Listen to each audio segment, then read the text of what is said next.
The Reading Rockets Professional Development Webcast Series is a production of WETA.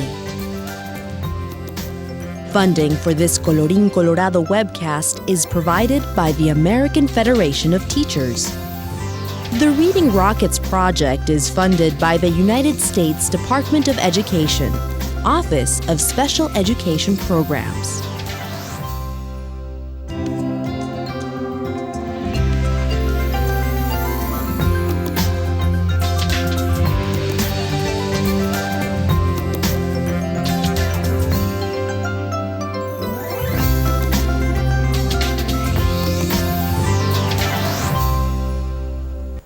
Hello, I'm Delia Pompa. Welcome to our Colorín Colorado webcast. Today we'll be talking about English language learners in middle and high school. Dr. Deborah Short is here to help. She's a Senior Research Associate for Language and Education and Academic Development at the Center for Applied Linguistics here in Washington, D.C. Thanks for joining us, Deborah. Tell us a little bit about English language learners in the U.S. in middle and high schools. Thanks, Delia. I'm pleased to be here to talk about this group of students because it's very important that we pay attention to their language and content learning. We know from some of the demographic data that the Department of Ed has been collecting that the growth of ELL enrollment has been exponential over the past decade, especially when compared to the total enrollment at the K-12 level. We know that most of the English language learners are identified as being in elementary school, but there's still a significant number that are at the middle and high school levels. And so we had asked recently the Migration Policy Institute to try to find that number for us. They looked at the census data, which we know is a little bit of an underreport, but they found that there were about 1.5 million English language learners in 2000 that were identified as students in grades 6 through 12. But I would not be surprised if that number weren't double by now in our schools, especially students who are still struggling with academic English. But one other thing that's very significant we should know about is that most of our adolescent English language learners are actually second and third generation immigrants. That's pretty surprising. It is. It means that we have families perhaps that are still struggling with literacy, and so the children are struggling with this as well. And so our schools have got to do a better job to help all of our students at middle and high school levels. Well, we know that English language learner, the term itself, is a term that refers to a very diverse population. What are some of the distinguishing characteristics of these kids? Thanks for asking that, Delia, because some people think ESL students are one type of group or one type of student, and there is such diversity among these children. It's really important to understand the factors that come into making them an English language learner. Certainly their first language would be one area where we see a lot of difference. There are, I don't know what the latest number is, over 150 different first languages among the students in our schools. We also have to think about their educational background. We have some students who come on grade level, even studied subjects beyond the grades that they enter in the U.S. And we have a lot of students, though, who have had interrupted schooling or no schooling at all. And of course, connected to that is their literacy level in their first language. If they're very literate in their native language, it will make their process of learning English much easier. But we have lots of students who aren't, and so we have to work on that. There are other factors as well that play a role in how we should be treating our students, and those include their socioeconomic status, their culture, maybe even their expectations for schooling. One of the things that is worth looking at is to think about the languages that our students speak at home. And I don't know if you know this, but over 70% of our English language learners are Spanish speakers. The next largest group is at 3%, and those are Vietnamese speakers. There's also 3% of the students who are French speakers. When we think about this, 70% of our students speak the same native language. That means we can do some significant work with bilingual programs, with dual language programs, where we have appropriate materials and assessments that look at their native language literacy and then help move them along to English literacy. Well, given all these characteristics, all these diverse characteristics, how do you set goals for them? What are the main goals for this group of students? Can you set some main goals? Well, I think our goals for the middle and high school students who are English language learners are the same as the goals that we have for all students. We want them to be successful in school. We want them to have proficiency in social English as well as academic English. We want them to have a high school diploma or the equivalent of a high school diploma. And probably the most important goal is that we want them to have many options in their post-secondary lives so that they can be productive members of our society. Let me ask you a question there. When you talk about social English and academic English, for the high school student, what does that look like? Well, social English would be, you want to ask a girl out on a date, the kind of language you would use to, a pickup line even, could be social English for a high school student. When they talk about movies or songs that they're seeing, the kind of jostling that goes on in hallways, or English that's associated with survival, shopping in the store, eating out at a restaurant. But academic English is the language that's used for schooling. It's the specific terms and phrases and way of writing that you find in a math class or a science class or a social studies class. They're going to be real cultural icons, aren't they? Well, in such a heterogeneous group, you must find students with varying levels of literacy. Do you? Oh, certainly. You certainly do. When you have such diversity among the students, you will see that they are on different paths to academic literacy. And we have to identify where they are. All of our students have some common needs. They need to have a program that will develop their academic English and teach them these content areas in ways that they can understand. They need to have teachers who use effective instructional practices. They need teachers who understand literacy development, for example, especially at the secondary level. Our elementary school teachers are typically taught how to teach reading, but not our high school teachers. Now, in terms of assessing the students to find out where they are, we need some very systematic ways to identify some of their background factors that come into play. Well, a question I think our audience might have is, why do they come to us with so many different literacy levels? How would you lead into that with your diagnosis? Well, I think we want to find about their personal backgrounds, okay? So let's begin and talk about a student, Eva. Mm-hmm. Now, Eva was a student in Russia. She was a very good student. She had even studied a second language there, French, which matches the alphabet system of English, so that's a plus.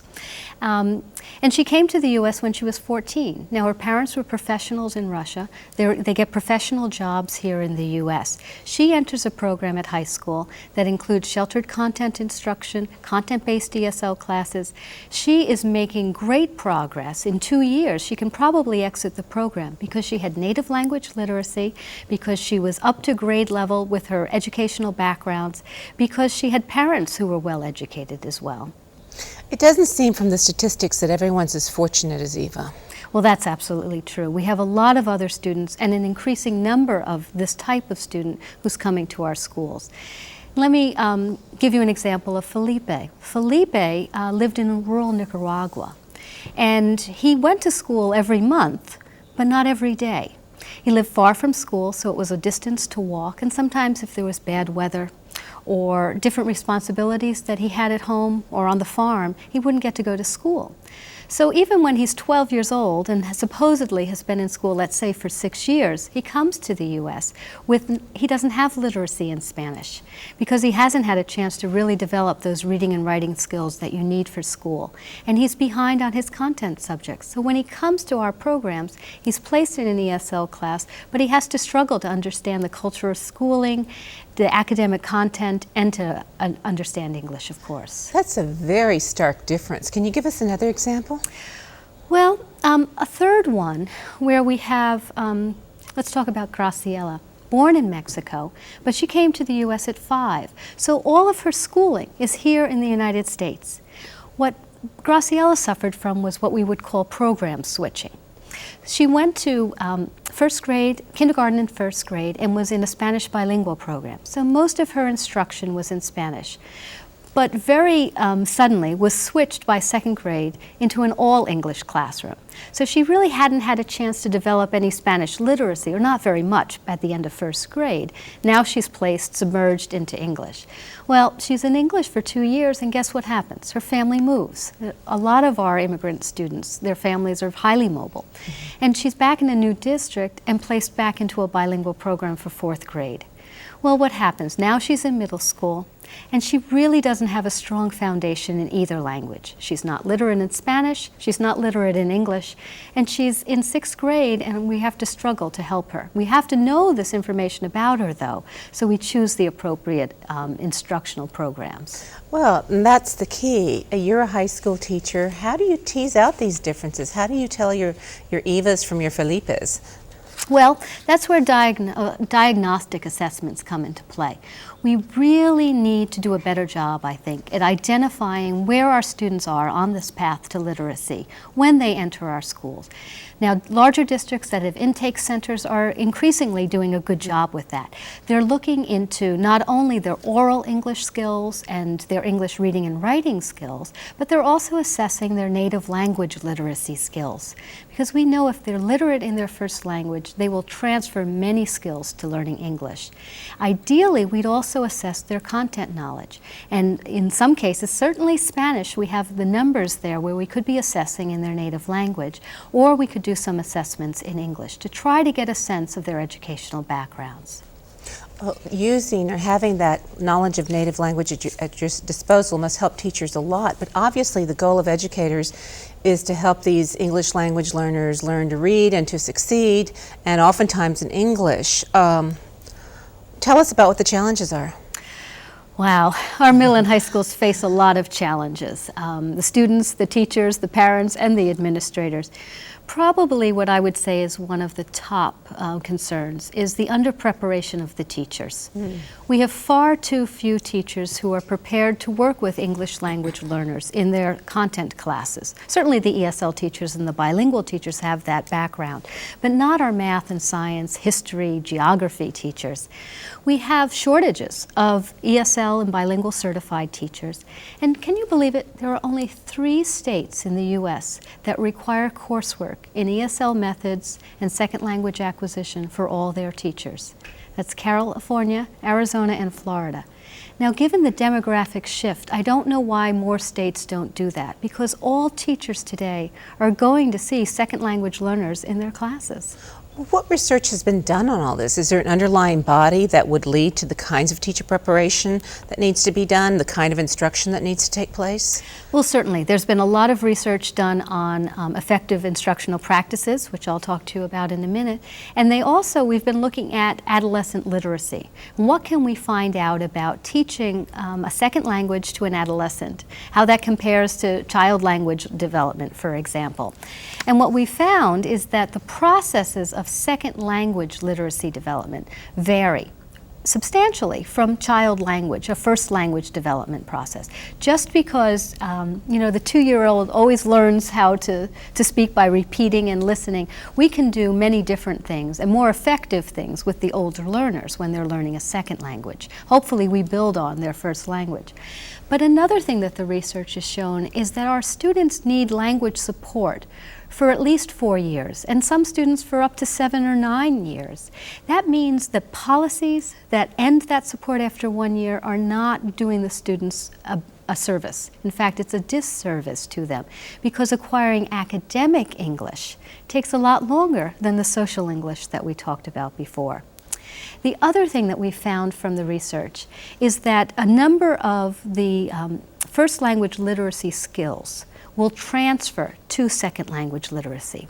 And that's what it's important to know about. Things like phonemic awareness or reading comprehension strategies. If you can read a text in your native language and figure it out, do inference questions, and analyze what has happened in a story or in an article, you have those processes. You can do that in English once you learn the vocabulary and the grammar so that you can understand the text.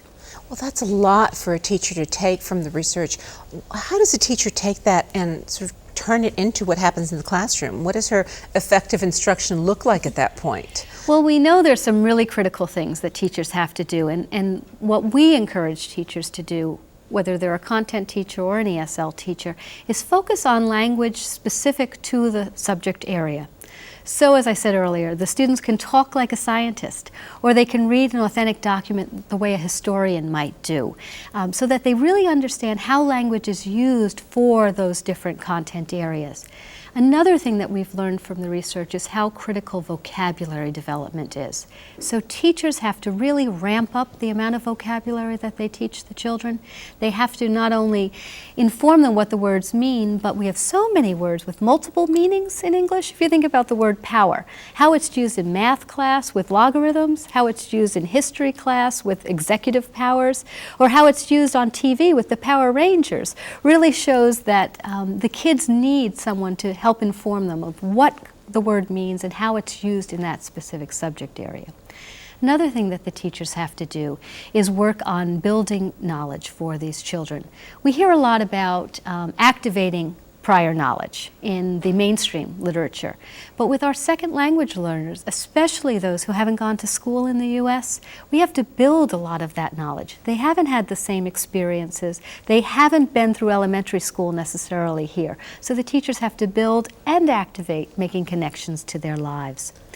Another thing that they really have to focus on is unpacking this reading and writing process. What does it mean to read to learn in particular? And how do we write? How do we write with the different genres for the needs of the different subject areas? And finally, I think what teachers might want to do is exploit the relationship between oral language and literacy. Oh, tell us more about that. Well, we know that if you have oral language skills in English, you can use that as a springboard for developing reading and writing skills in English. If you have native language literacy, where you read and write in your first language, that's also a springboard for developing English literacy. But both of these should be combined to help our students accelerate their learning of academic English.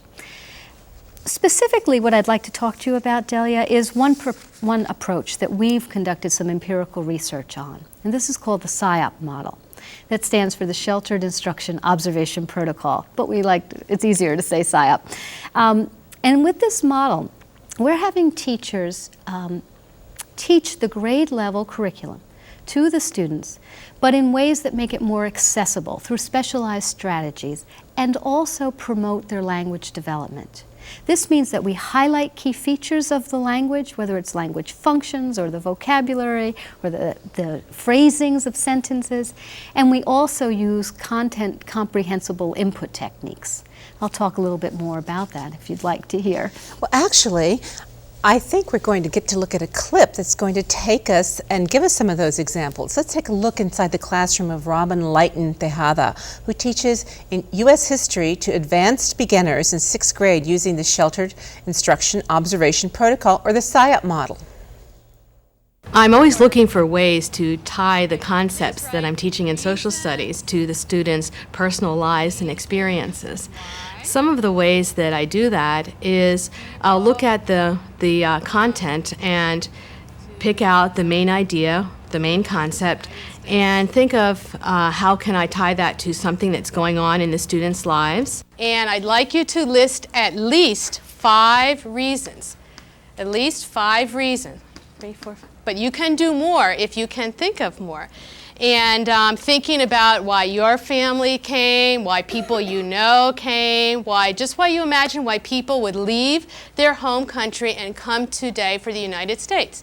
Then when we finish, we're going to make a big list on the front of the room of all your ideas. Okay? So I'll give you about 5 or 7 minutes to list as many ideas as you can. Okay? But everybody contributed. In what case, so what would the problem be in their country? Like their house is bad or something. Or they don't have transport. They don't have much money? Okay. To get a better house.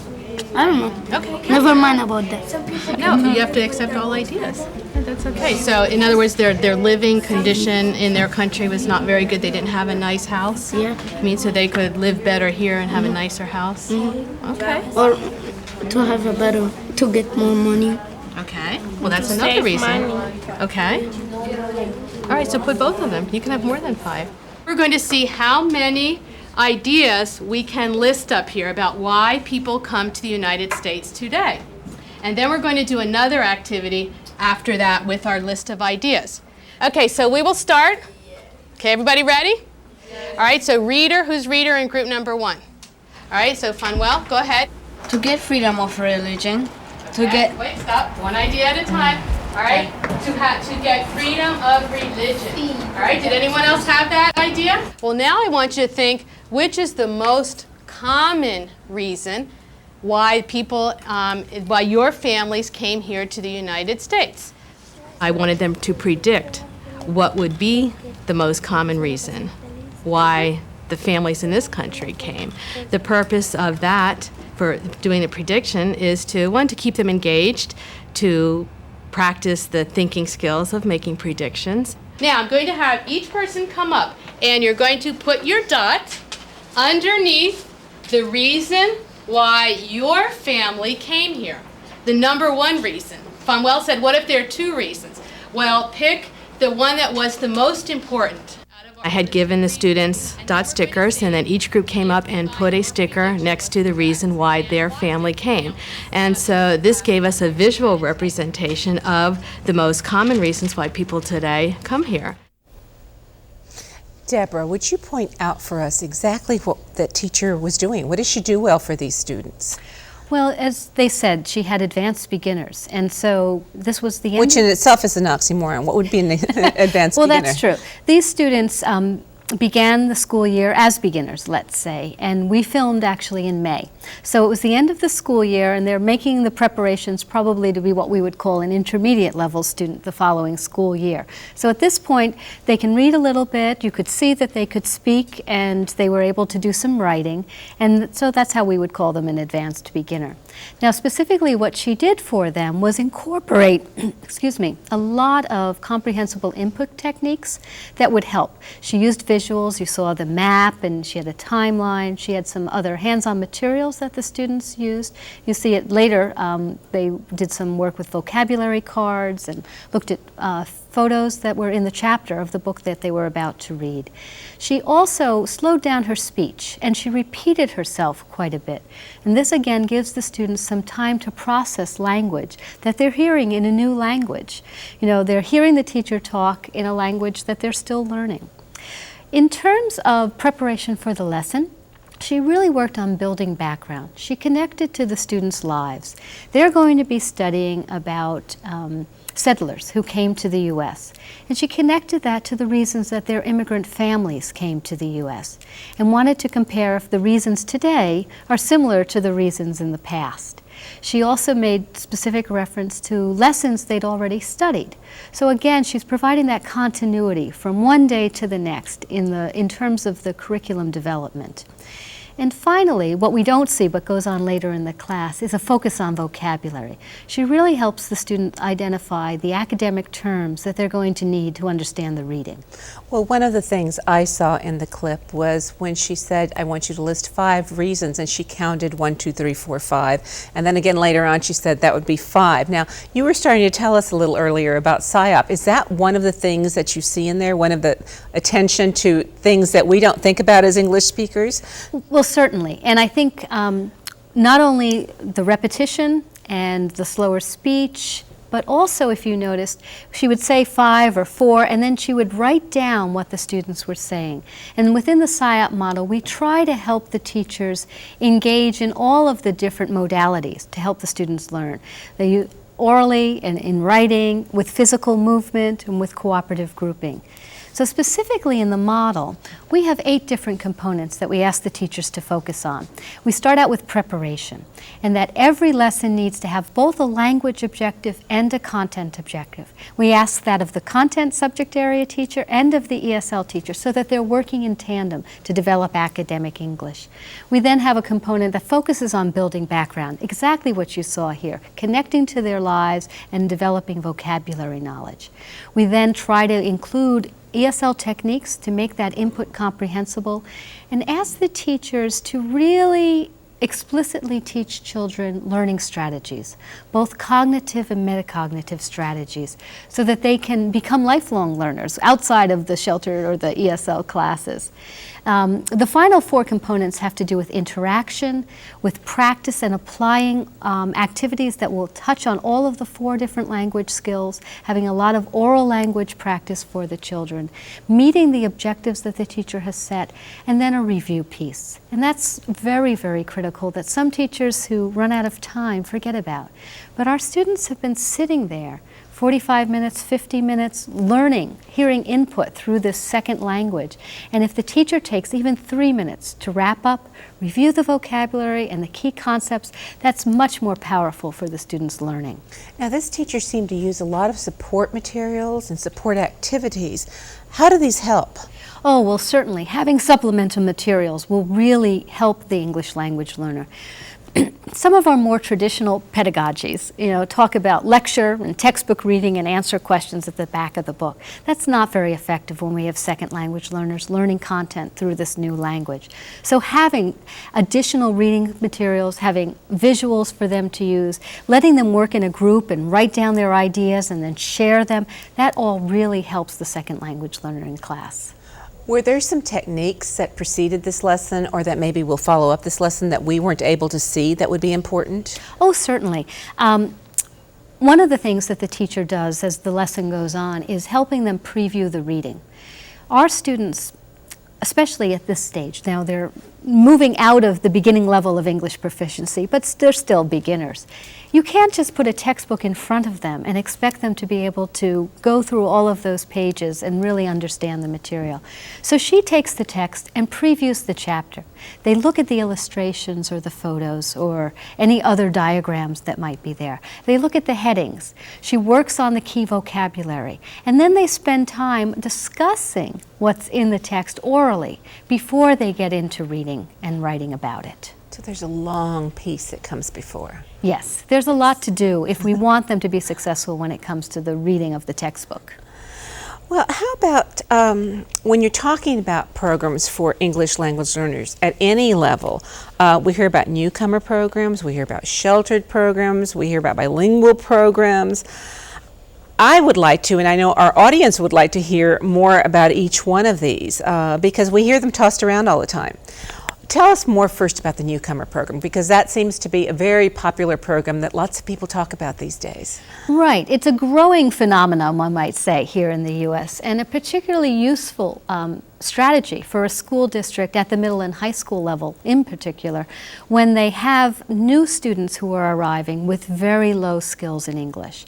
A Newcomer Program would be distinct from the regular ESL. So it's pre-ESL 1, let's say. And it often tends to be a short-term program, maybe for a year, maybe a year and a half.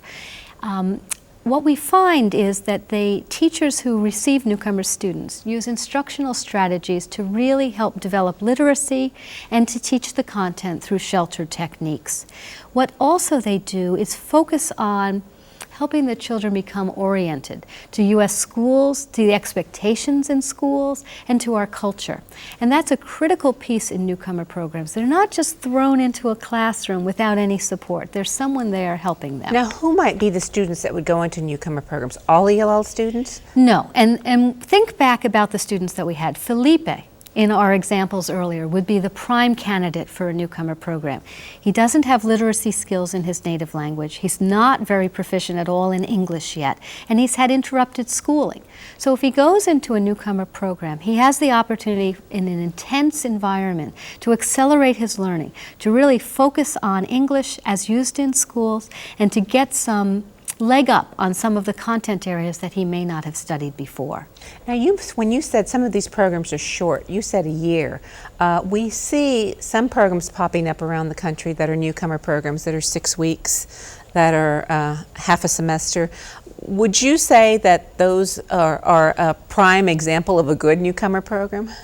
Well, Delia, we started doing some research on newcomer programs in the second half of the 90s. And when we first started, we saw more programs like that, 6-week, 8-week, half-year program, or a summer program.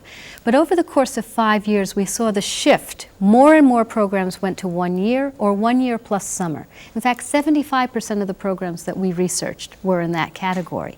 And this is because the students come in with such educational needs that having that period of time is a way to really give them the catch-up help that they need to then go into the regular ESL or the bilingual or even the mainstream program at their school. You used bilingual, and that's another term that's used to describe a whole lot of programs in the United States. And at the same time, dual language is another term you hear. They're used interchangeably sometimes, and sometimes when you visit these programs, you see something different. Are there differences in the two programs, or is it a matter of semantics? What are the characteristics of each? Well, bilingual programs would be, say, the subhead. Or the overall heading for these kinds of programs, because it implies that there is instruction in the native language of the students. And then dual language programs would be one type of bilingual programs. But let me first begin just some general features of bilingual programs. Has to do, as I said, there's a desire that the students do not miss out on content while they're learning English. So bilingual programs will offer content subject courses in the native language of the students. At the same time, they're also getting ESL classes. So they're maintaining, let's say, their mathematics skills while they're learning English at the same time. Some of the bilingual programs are short-term, they're what we call transitional programs, 2 or 3 years, and some are more long-term, what we might say a developmental program, 4, 5, 6 years. Now, the short-term programs, the real goal for them is to maintain their content knowledge, but move them into English fairly quickly. The more developmental programs have a goal of dual bilingualism. That's kind of an oxymoron. To be bilingual in both languages.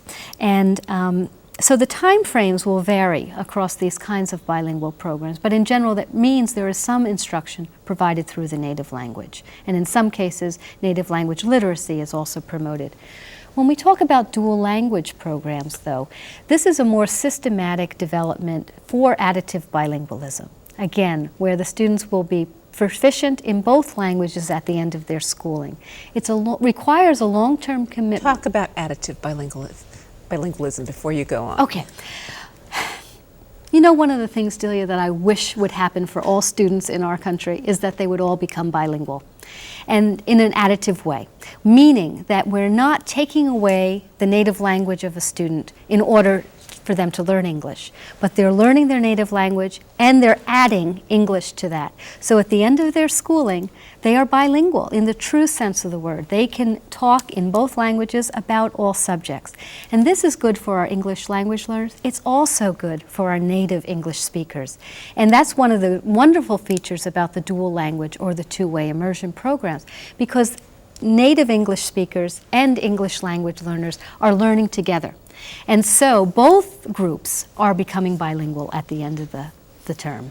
Now, we don't hear as much about bilingual and dual language programs for high school students, but we do hear an awful lot about sheltered programs. What are sheltered programs? Okay, so you're absolutely right. Most of the bilingual, the dual language programs are found at the elementary level. Most high schools have switched over to an ESL design.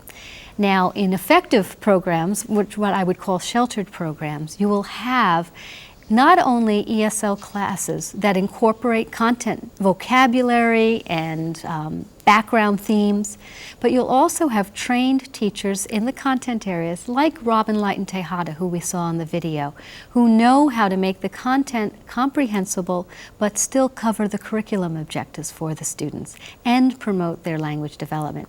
So in a sheltered program, you'll find sheltered instruction, but you'll also find a systematic path for the students.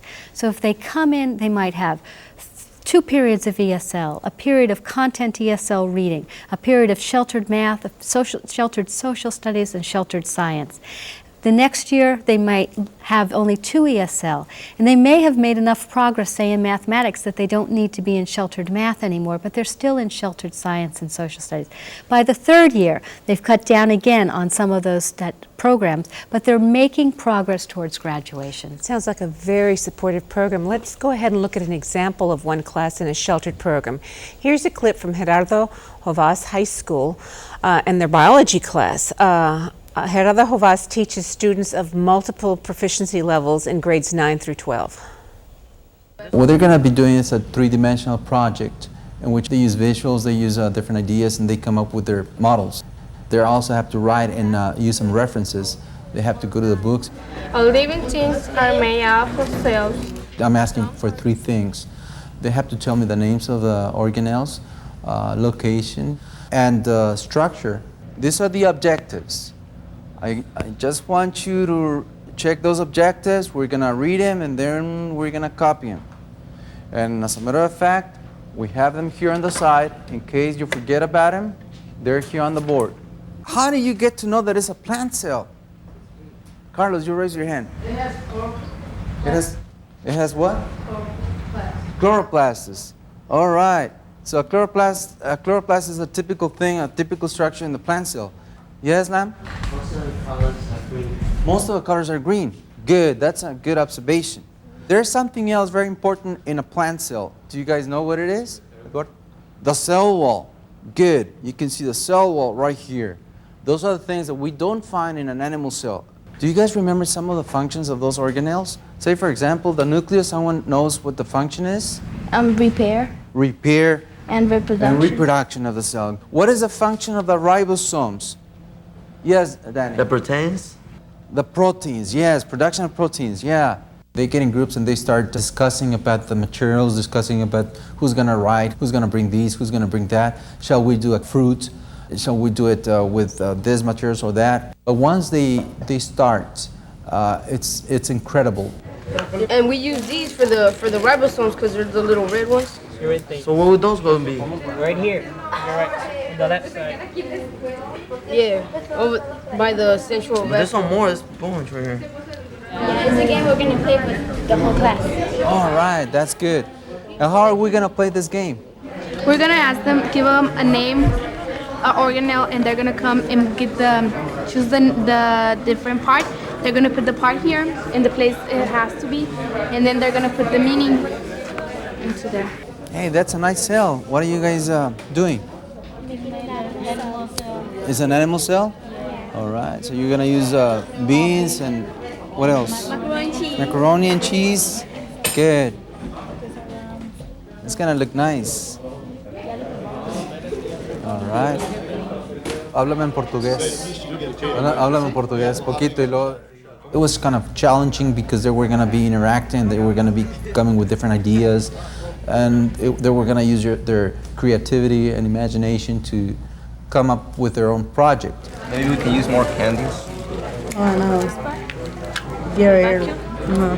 One of the groups, they came up with their own idea about creating a game, and that they said that it was going to be sort of a review at the end of the day or at the end of the lesson. The most rewarding thing here is when you see the final product, when you see that they did understand, then that you see that you accomplished goals or the objectives, and that they understand what was supposed to be covered. Okay, Deborah, how can we tell what the kids actually learned about biology from this class? Well, one of the things that's nice about Jerry's class is that he has multiple proficiency levels. Students who are beginners up through students who have even exited the ESL program. Because biology is a required subject for graduation in California, all these students could be in this one class. Well, given that, one simple paper and pencil test is not as efficient and effective for these groups of kids. So what he's done is project-based learning. He's had them create a project at the end of the unit that he can then assess to determine how much they have learned. Students in this age group are preparing for high school exit exams. How are they affected by No Child Left Behind? How are they affected by the exit exams? No Child Left Behind certainly has some positive results, and it's called attention to the needs of these students. But there's been some negative implications as well, and one certainly has been in the area of testing. Do you know that there are significant achievement gaps when we look at state tests and we compare how English language learners are doing and how other subgroups are doing? So we know we have to do a better job with regard to the testing. And certainly high school exit exams, as well as the other exams required by No Child Left Behind, are problematic because in most states, students are being assessed before they know English, but the test is in English.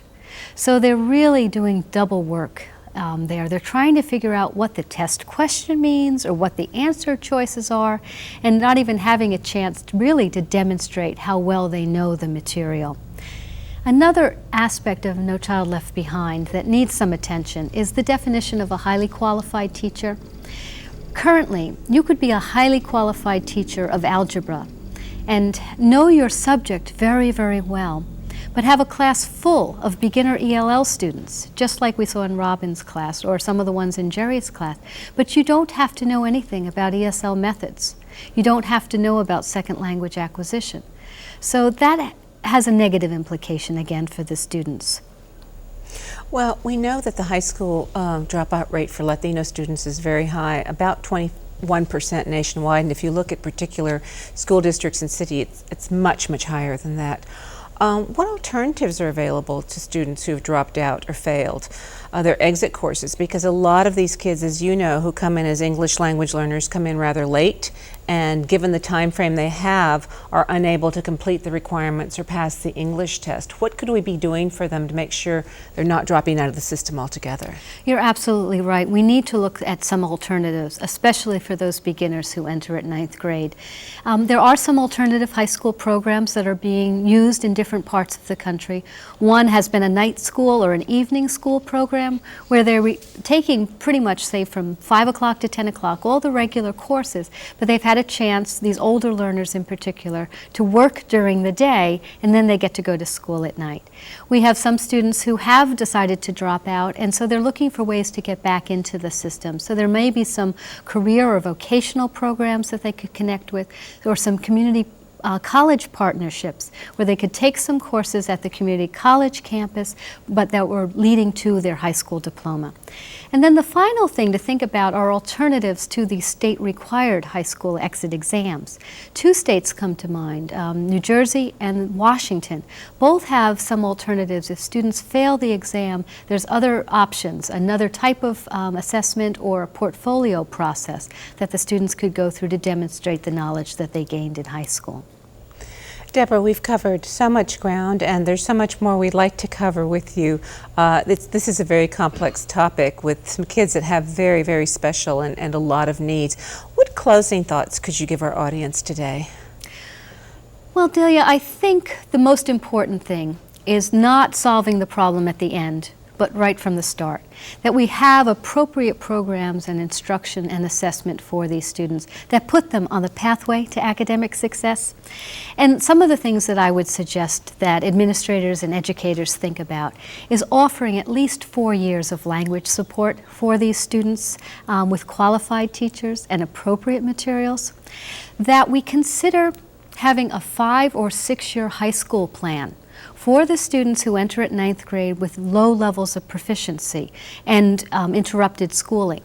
Unfortunately, the schools that keep the children for that long are getting penalized under No Child Left Behind because their graduation rate goes down. So we need some adjustments there so we can offer a 5-year plan that shows the students how they will be successful in the end.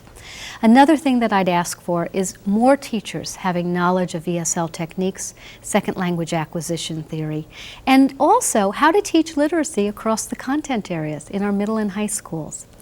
I think 2 final things to keep in mind would be fiscal resources that target the adolescents. We've put a lot of money into K-3 and have had some success. Just look at the 4th grade NAEP from last summer.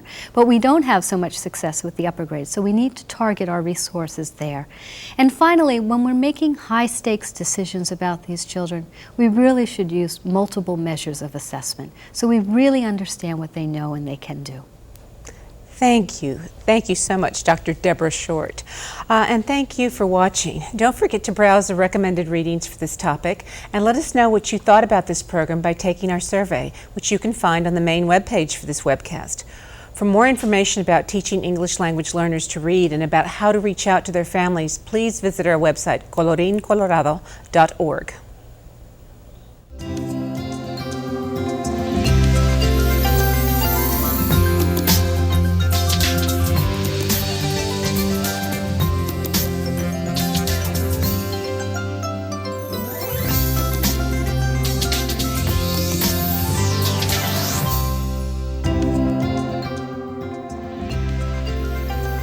The Reading Rockets Professional Development Webcast Series is a production of WETA. Funding for this Colorín Colorado webcast is provided by the American Federation of Teachers. The Reading Rockets project is funded by the United States Department of Education, Office of Special Education Programs.